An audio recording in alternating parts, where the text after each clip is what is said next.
now we'll basically take this IC. Okay. So type it. Now here it is 2 inputs, 1 output. Yeah.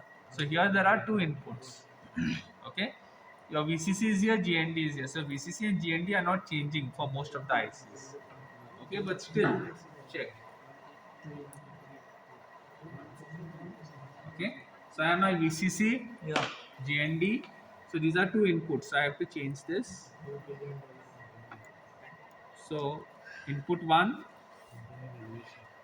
second terminal input 2, third terminal is output. So output has to be connected with the resistor in series with the LED, and then finally GND. Okay, what will come this side and see. Alright, so this is one thing. Now we will start. I turn it on. Okay, I can increase this to around 5 volts. A bit to 5. Okay. So this is done. So now I take my first combination. First combination is what? 0 0. So if you have 0 0, what I do? Input A and B. So 0 is connected here, 0 is connected here. What gate it is? NAND gate. 0 into 0? 0. Inverse of 0? 1. So that's why it's glowing. So first thing is done. Now I'll take what? 0 and 1. White wire is A. Grey wire is B.